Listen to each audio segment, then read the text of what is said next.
ಆಗ ಅಲ್ಲಿ ವಿರಾಟ್ ರೂಪನಾದಂತಹ ಪರಮಾತ್ಮ ಪರೀಕ್ಷಿತ್ ರಾಜ ವ್ಯಾಪ್ತೋಪಾಸಕನಾದದ್ದರಿಂದ ಅವನಿಗೆ ವಿರಾಟ್ ರೂಪದ ಉಪದೇಶವನ್ನು ಮಾಡ್ತಾರೆ.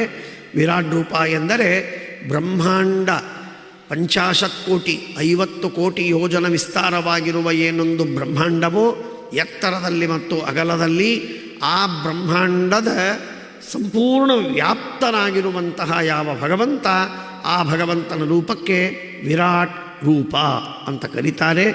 ಪಾತಾಳಮೇತಸ್ಯ ಹಿ ಪಾದಮೂಲಂ ಪಠಂತಿ ಪಾರ್ಷ್ಣಿ ಪ್ರಪದೇ ರಸಾತಲಂ ಮಹಾತಲಂ ವಿಶ್ವಸಜಸ್ಸು ಗುಲ್ಫೌ ತಲಾತಲಂ ವೈ ಪುರುಷಸ್ಯ ಜಂಘೆ ದ್ವೇಜಾನುನಿ ಸುತಲಂ ವಿಶ್ವಮೂರ್ತೆ ಊರುದ್ವಯಂ ವಿತಲಂಚಾತಲಂಚ ಮಹೀತಲಂ ತಜ್ಜಘನಂ ಮಹೀಪತೆ ನಭಸ್ಥಲಂ ನಾಭಿಸರೋ ಗೃಣಂತಿ ಉರಸ್ಥಲಂ ಜ್ಯೋತಿರನೀಕಮಸ್ಯ ಗ್ರೀವಾಮಹರ್ವದನಂ ವೈಜನೋಸ್ಯ ತಪೋರರಾಟಿಂ ವಿದುರಾದಿಪುಂಸಃ ಸತ್ಯಂತು ಶೀರ್ಷಾಣಿ ಸಹಸ್ರಶೀರ್ಷ್ಣಃ ಇಂದ್ರಾದಯೋ ಬಾಹವ ಆಹುರಸ್ಯ ಕರ್ಣೌ ದಿಶಶ್ರೋತ್ರಮಮುಷ್ಯ ಶಬ್ದಃ ನಾಸತ್ಯದಸ್ಯೌ ಪರಮಸ್ಯ ನಾಸೆ ಘ್ರಾಣಂಚ ಗಂಧೋ ಮುಖಮಗ್ನಿರಿದ್ಧಃ ದ್ಯೌರಕ್ಷಿಣೀ ಚಕ್ಷುರಭುತ್ಪತಂಗಃ ಪಕ್ಷ್ಮಾಣಿ ವಿಷ್ಣೋರಹನಿ ಉಭೇ ಚ ತದ್ಭ್ರೂ ವಿಜೃಂಭಸ್ಪರಮೇಷ್ಠಿದಿಷ್ಟ್ಯಂ ಆಪೋಸ್ಯ ತಾಲೂರಸ ಏವ ಜಿಹ್ವಾ ಛಂದಾಂಸ್ಯನಂತಸ್ಯ ಗಿರೋ ಗೃಣಂತಿ ದೌಷ್ಟ್ರಾರ್ಯಮೇಂದೂಡುಗಣದ್ವಿಜಾನಿ ಹಾಸೋ ಜನೋನ್ಮಾದಕರೀ ಚ ಮಾಯಾ ದುರಂತ ಸರ್ಗೋ ಯದಪಂಗಮೋಕ್ಷಃ ವ್ರೀಡೋತ್ತರೋಷ್ಠೋಧರ ಏವ ಲೋಭೋ ಧರ್ಮಸ್ಥನೋ ಧರ್ಮಪತಶ್ಚ ದೃಷ್ಟ ಪೃಷ್ಠಃ ಕಸ್ತಸ್ಯ ಮೇಢ್ರಂ ವೃಷಣೌ ಚ ಮಿತ್ರಃ ಕುಕ್ಷಿಃ ಸಮುದ್ರಾ ಗಿರಯೋಸ್ಥಿ ಸಂಘಾಃ ನದ್ಯೋಸ್ಯ ನಾಡ್ಯೋತ ತನೂರುಹಾಣಿ ಮಹೀರುಹಾ ವಿಶ್ವತನೋನೃಪೇಂದ್ರ ಅನ್ನಂಚ ವೀರ್ಯಂ ಶ್ವಸಿತಂ ಮಾತರಿಶ್ವಾ ಗತಿರ್ವಯಃ ಕರ್ಮ ಗುಣಪ್ರವಾಹಃ ಈಶಸ್ಯ ಕೇಶಾನ್ವಿದುರಂಬುವಾಹಾನ್ ವಾಸಸ್ತು ಸಂಧೇ ಕುರುವರ್ಯ ಭುಮ್ನಃ ಅವ್ಯಕ್ತಮಾಹುರ್ಹೃದಯಂ ಮನಶ್ಚ ಸಚಂದ್ರವಃ ಸರ್ವವಿಕಾರಕೋಶಃ ವಿಜ್ಞಾನಶಕ್ತಿಂ ಮತಿಮಾಮನಂತೆ ಸರ್ವಾತ್ಮನೋಂತಃಕರಣಂ ಗಿರಿತ್ರಃ ಅಶ್ವಾಶ್ವತರ್ಯುಷ್ಟ್ರಗಜಾನಕಾನಿ ಸರ್ವೇ ಮೃಗಾಃ ಪಶವಃ ಶ್ರೋಣಿದೇಶೆ ವಚಾಂಸಿ ತದ್ವ್ಯಾಹರಣಂ ವಿಚಿತ್ರಂ ಮನುರ್ಮನೀಷಾ ಮನುಜೋ ನಿವಾಸಃ ಗಂಧರ್ವವಿದ್ಯಾಧರಚಾರಣಪ್ಸರಸ್ ಸ್ವರಸ್ಮೃತಿಸ್ಯಸುರಾನೀಕವೀರ್ಯಃ ಬ್ರಹ್ಮಾನನಕ್ಷತ್ರಭುಜೋ ಮಹಾತ್ಮ ವಿಡೂರಂಘಿಷ್ಯತಕೃಷ್ಣವರ್ಣಃ ಸ್ವಾಹಾ ಸ್ವಧಾ ವೀರ್ಯಗುಣೋಪಪನ್ನಃ ಹವ್ಯಾತ್ಮಕಃ ಕರ್ಮವಿತಾನಯೋಗಃ ಯಾನಸೌ ಈಶ್ವರವಿಗ್ರಹಸ್ಯ ಯಸ್ಸನ್ನಿವೇಶಃ ಕಥಿತೋ ಮಯಾತೆ ಸಂಧಾರ್ಯತೆಸ್ಮಿನ್ ವಪುಷಿಸ್ಥಭಿಷ್ಟೆ ಮನಸ್ವಬುದ್ಧ್ಯಾನ ಯತೋಸ್ತಿ ಕಿಂಚಿತ್ ಎಂಬುದಾಗಿ ಇಷ್ಟು ಶ್ಲೋಕಗಳು. ಇವುಗಳಲ್ಲಿ ಭಗವಂತನ ವಿರಾಟ್ ರೂಪವನ್ನು ಅತ್ಯದ್ಭುತವಾಗಿ ವರ್ಣನೆ ಮಾಡಿ ಇದನ್ನು ಏನು ಅಂತ ತಿಳಿಬೇಕು.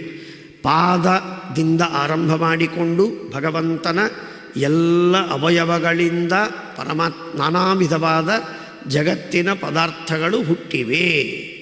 ಪರಮಾತ್ಮನ ಅವಯವಗಳಲ್ಲಿ ಆ ಪದಾರ್ಥಗಳು ಆಶ್ರಯಿಸಿಕೊಂಡಿವೆ.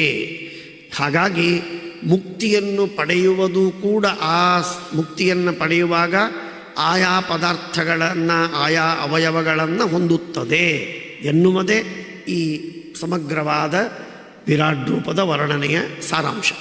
ಅರ್ಥಾತ್ ಈಗ ಭೂಮಿ ಎನ್ನುವಂತಹ ಭಾಗ, ಆ ಭೂಮಿ ಎಂಬಂತಹ ಭೂತಲ ಮೇಲಿನ ಲೋಕಗಳಲ್ಲ, ಕೆಳಗಿನ ಲೋಕಗಳಲ್ಲ, ಮಧ್ಯದ ಭೂಲೋಕ.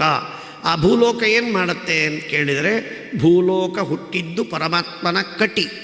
ಪರಮಾತ್ಮನ ಕಟಿಯಿಂದ ಮಧ್ಯದೇಶದಿಂದ ಭೂಲೋಕ ಹುಟ್ಟಿದೆ. ಆ ಭೂಲೋಕ ಪರಮಾತ್ಮನ ಮಧ್ಯದೇಶದಲ್ಲಿ ಆಶ್ರಯಿಸಿಕೊಂಡಿದೆ. ಅಷ್ಟೇ ಅಲ್ಲ, ಭೂಲೋಕಕ್ಕೆ ಅಭಿಮಾನಿ ದೇವತೆಯಾಗಿರುವಂತಹ ಭೂದೇವಿಗೆ ಪರಮಾತ್ಮನ ಕಟಿ ಪ್ರದೇಶದಲ್ಲೇನೆ ಸಾಯುಜ್ಯ ಮೋಕ್ಷ ಸಿಗ್ತದೆ. ಹೀಗೆ 3 ತತ್ವಗಳನ್ನು ಹೇಳುವುದಕ್ಕಾಗಿ ಶ್ರೀಮದಾಚಾರ್ಯರು ಈ ವಿರಾಟ್ ರೂಪದ ಚಿಂತನವನ್ನು ನಮಗೆ ವ್ಯಾಖ್ಯಾನವನ್ನು ಮಾಡ್ತಾರೆ. ಹಾಗಾಗಿ ಪಾತಾಳಮೇತಸ್ಯ ಹಿ ಪಾದಮೂಲಂ, ಪಾದಮೂಲದಲ್ಲಿ ಪಾತಾಳ, ಪಾದದ ಮೇಲ್ಭಾಗದಲ್ಲಿ ರಸಾತಲ, ಮಣಿಗಂಟಿನಲ್ಲಿ ಮಹಾತಲ, ಜಂಘಾದಲ್ಲಿ ತಲಾತಲ, ಮೊಣಕಾಲಿನಲ್ಲಿ ಸುತಲ, ಬಲತೊಡೆಯಲ್ಲಿ ವಿತಲ, ಎಡತೊಲೆಯಲ್ಲಿ ಅತಲ, ಜಘನದಲ್ಲಿ ಭೂತಲ, ನಾಭಿಯಲ್ಲಿ ಭುವರ್ಲೋಕ, ಉರಸ್ಸಿನಲ್ಲಿ ಸ್ವರ್ಗಲೋಕ, ಕುತ್ತಿಗೆಯಲ್ಲಿ ಮಹರ್ಲೋಕ, ಮುಖದಲ್ಲಿ ಜನೋಲೋಕ, ಹಣೆಯಲ್ಲಿ ತಪೋಲೋಕ, ತಲೆಯಲ್ಲಿ ಸತ್ಯಲೋಕ, ಬಾಹುಗಳಿಂದ ಲೋಕಪಾಲಕರಾದ ಇಂದ್ರಾದಿಗಳು, ಕಿವಿಯಿಂದ ದಿಗಭಿಮಾನಿ ದೇವತೆಗಳು, ಶ್ರೋತ್ರದಿಂದ ಶಬ್ದ, ಮೂಗು ಅಶ್ವಿನಿ, ಘ್ರಾಣ ಗಂಧ, ಕಣ್ಣು ಸ್ವರ್ಗ, ಚಕ್ಷು ಸೂರ್ಯ, ರೆಪ್ಪೆ ಹಗಲು ರಾತ್ರಿ, ಹುಬ್ಬಿನಾಟ ಬ್ರಹ್ಮಪದವಿ, ಅಂಗಳ ನೀರು, ಜಿಹ್ವಾ ರಸಗಳು, ಮಾತು ಛಂದಸ್ಸು, ಕೋರೆಹಲ್ಲಿನಿಂದ ಸೂರ್ಯಚಂದ್ರರು, ಹಲ್ಲಿನಿಂದ ನಕ್ಷತ್ರಗಳು, ನಗೆಯಿಂದ ಮಾಯಾ, ಮೇಲ್ತುಟಿ ನಾಚಿಕೆ, ಕೆಳದುಟಿ ಲೋಭ, ಸ್ತನದಿಂದ ಧರ್ಮ, ಬೆನ್ನಿನಿಂದ ಅಧರ್ಮ, ಗುಹ್ಯೇಂದ್ರಿಯದಿಂದ ಪ್ರಜಾಪತಿ, ವೃಷಣದಿಂದ ಮಿತ್ರ, ಕುಕ್ಷೆಯಿಂದ ಸಮುದ್ರ, ಎಲುಬುಗಳಿಂದ ಬೆಟ್ಟಗಳು, ಧಮನಿಯಿಂದ ನದಿ, ರೋಮದಿಂದ ಗಿಡ, ವೀರ್ಯದಿಂದ ಅನ್ನ, ಶ್ವಾಸದಿಂದ ವಾಯು, ಗಮನದಿಂದ ಆಯುಸ್ಸು, ಕರ್ಮದಿಂದ ಸಂಸಾರ,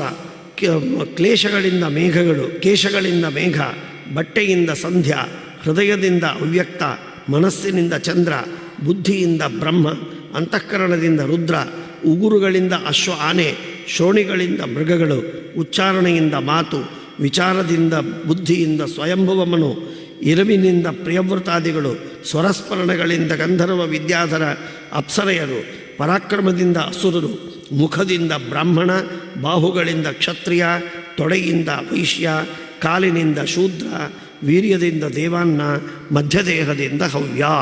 ಹೀಗೆ